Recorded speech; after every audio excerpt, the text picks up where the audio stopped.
में गादियों के धुएं और दूर कहीं बारिश की भू आ रही थी। राजेश, एक पुराना टैक्सी ड्राइवर, अपने माथे से पसीना पोंछ रहा था। आधी रात हो चुकी थी, पर राजेश को और सवारी चाहिए थी। घर का किराया देना था और हर रुपया कीमती था। वो एक कम रोशनी वाली स्ट्रीट लाइट के नीचे गाड़ी खड़ी करके किसी लेट नाइट सवारी के इंतजार में था।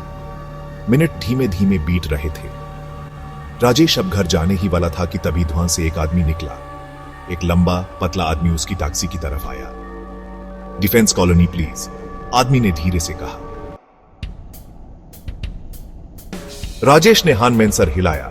आदमी की आवाज धीमी होने के बावजूद उसकी मंजिल की सफाई से हैरान था। आदमी ने एक लंबा कोट पहना हुआ था। उसका कॉलर ऊपर तक उठा हुआ था, जिससे उसका चेहरा अंधेरे में छुपा हुआ था। शांत रात है, राजेश ने खामोशी तोड़ने की कोशिश में कहा। आदमी ने बस सर हिलाया। उसकी नजर सामने सड़क पर टिकी हुई थी। राजेश ने एंगने शुरू किया। अचानक शोर शंटी में तेज लग रहा था। उसने अपने रियर व्यू मिरर में देखा। सवारी का अक्स देखने की कोशिश कर रहा था, लेकिन हर बार यूं सिर्फ अंधेरा ही दिखा। सड़कें सुनसान थी, जैसे पूरा शहर सो रहा हो। राजेश खाली सड़कों पर ध्यान लगा रहा था। गाड़ी में खामोशी एंगिने की आवाज को और बढ़ा रही थी। उसने एक और बार रियर व्यू मिरर में देखा। खाली। डर से राजेश काबू था। सर, वो हाकलाते हुए बोला और पीछे मुड़ के देखा। पीछे की सीट बिल्कुल खाली थी। सवारी का कोई निशान नहीं था। उसकी उपस्थिति का कोई सबूत नहीं था। राजेश ने ब्रेक्स लगा दिए। टैक्सी चीखते हुए रुक गई। डर से उसका खून जम गया। क्या उसने सवारी का वहम किया था?